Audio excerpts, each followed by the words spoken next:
Hi, IMX China Expo. We're Songfluencer. I'm going to show you a quick video to introduce you to our company, and then we'll dive right in.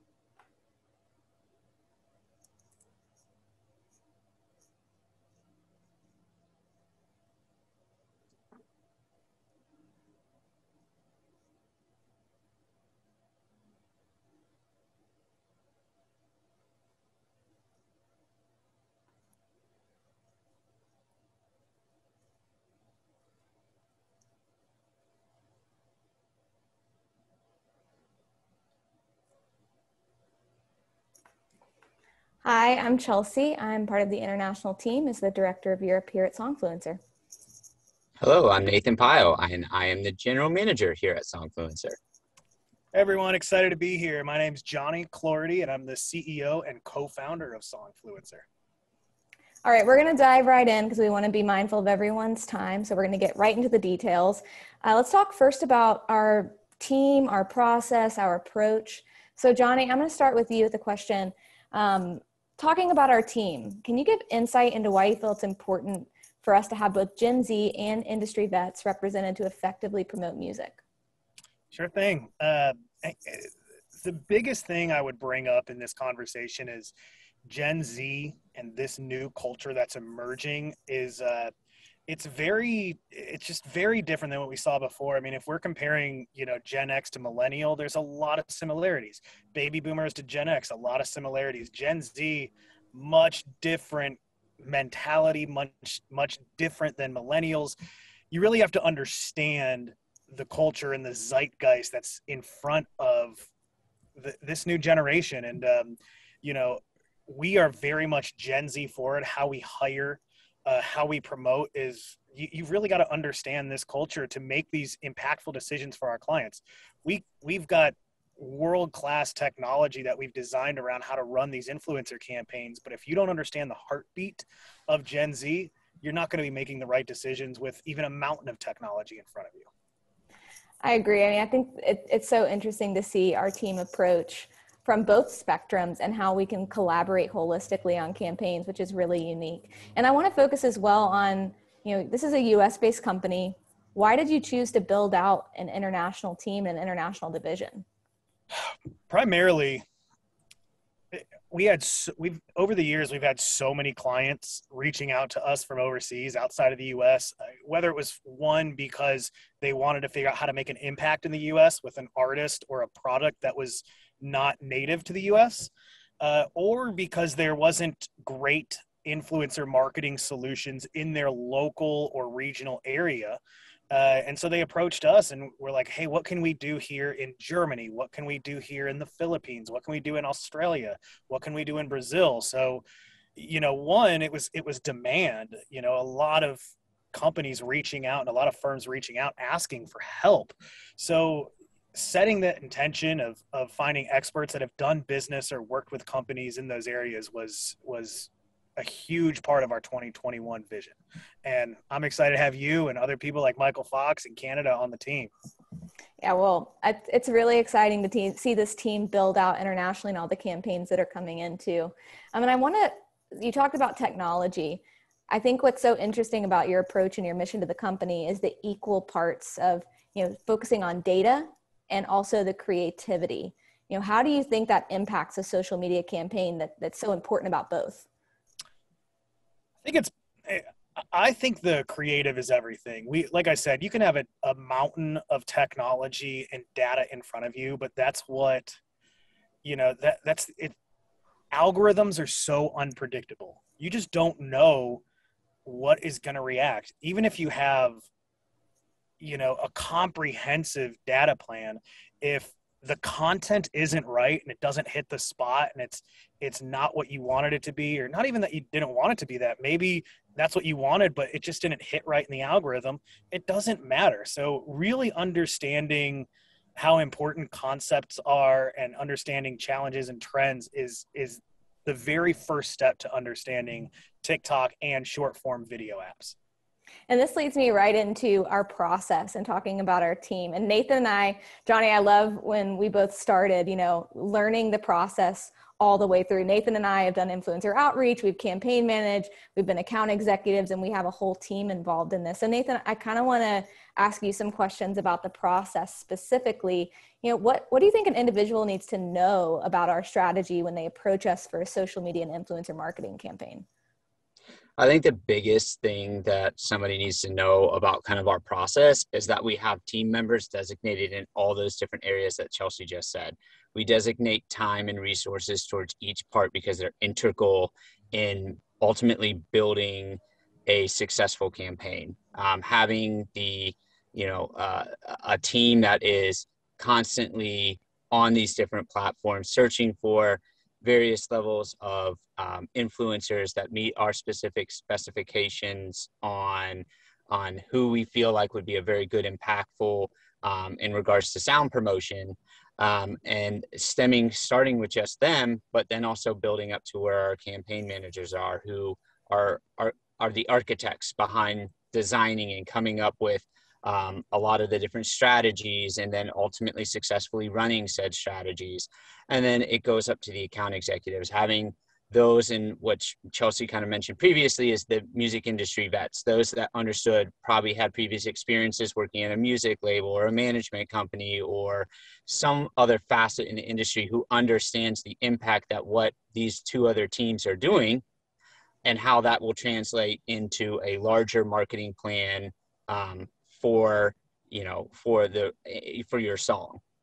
And this is what I think is so interesting about that, giving somebody the behind the curtains approach to what happens between the time someone sends us a song to the time they get a proposal. And just what you said, what we normally receive is an artist name and a song and, other marketing drivers that would be in place for the release. What all does our creative strategy team help a team implement? Like what can they receive from us within a proposal that they should expect? Yeah, there's definitely several different components that our team does, and why, we always say is that sometimes the more time you allow us to really dive into the creative aspect, the better. And we say that because we do truly take a dive into the audio, whether if it's new to the platform, it's diving in, it's listening to the track, it's identifying the best timestamp, it's coming up with a creative based off of that section, that timestamp, which depends, some people might think it's the hook, some people might think it's the chorus, but quite frankly, it might be neither of those. And it might just be a really catchy section of the song that our team says this will resonate on whatever platform you're trying to promote on, and then building the creative behind that. And then once you have that established creative, then you move into having to pair it with the right type of influencers that can execute that creative. And so that process in itself can take, quite a bit of time, but also, if needed. But then there's also times where, the audio might already be on the platform, something might already be happening, and we have a team that goes through that audio and extensively combs through all the different videos to try to identify what trend or creative direction is coming from the videos that were already created with that audio, identifying what those are, and then finding the right influencers to take it from the level that it's at to propel it onto the platform in a way that is going to be impactful beyond just where it's organically growing. And Johnny, I wanted to ask you, the analytical tools for reporting, why did you think that was so important to be able to provide clients with analytical reports with all the data on our campaign? Yeah, as a marketer myself, I've been one for almost 15 years. I think not looking at information that is relevant, whether that's information from a contextual standpoint, information to leverage for future opportunities, or just from a comparative analysis standpoint, I think not having all of that is something that, as a marketer, I wouldn't love to be hiring somebody that didn't have this level of sophistication. And also, I wanted to provide as much transparency as I could possibly provide to our clients. Once again, I've been a marketer for 15 years. I've hired people like me. I've hired companies to promote the products, brands, services, artists, songs that I've been working for. And transparency was everything for me. So that is another reason why the early investment in technology was so critical to Songfluencer. And that leads me into talking about international, our global strategy.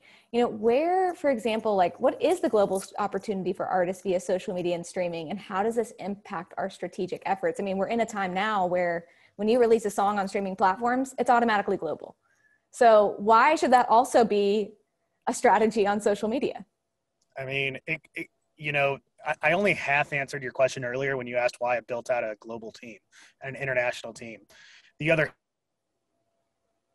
internet is global. It's a global ecosystem. Just because someone posts something and they live in the state of California doesn't mean someone in Paris, France isn't going to see it or is restricted from it. It doesn't mean anything. You know, and I think in addition to that, being able to implement strategies for our clients in these other regions outside of our primary location is vital to the success, because it's the internet. The internet is a global ecosystem. So, you know, this one of the biggest strengths that Songfluencer has is our ability, you know, if there's a record that we're trying to break in the United States and we see a little of something bubbling up in Germany, well, we can run a campaign in Germany and help our client. You know, that way our client doesn't need to make 2 phone calls, doesn't need to deal with additional agencies. We can just run everything for that client globally, regardless of region. And to wrap this all up, because you covered everything I wanted to talk about globally right in that sentence alone. Nathan, can we give everybody at IMX some, some insight into some new technology that we have upcoming, some acquisitions that we've made recently that can impact social media campaigns? Yeah, besides our standard, what we would say our standard Songfluencer influencer marketing campaigns, we most recently acquired a contesting platform called Preffy that it mobilizes nano and micro influencers in order to participate around a song in regards to creative. It's a little bit of a different setup than our traditional campaigns are, but it allows us in a new way to engage and just can further build out the different levels of influencers that we work with. And we're, and that's just the start. We have several other beta testing platforms and technology that we're working on in the background, because we realize that without these technological advancements and without these other new creative means to engage with audio on these platforms, we're going to fall flat. And so we have to stay ahead of that curve and constantly be investing, like Johnny previously said, into the technology such as our acquisition of Preffy. I'm excited about Preffy. It's pretty incredible, everyone. So keep an eye out for that. And to end this, I just want to make a quick note about Songfluencer to end this all. We have over 2,500 creators globally. We have a team of 20 plus individuals. We are music experts, and we look forward to collaborating with all of you. You can find us at songfluencer.com, and we will make sure that IMX has our contact details, and we look forward to speaking with you soon. Thank you. Thanks, everybody.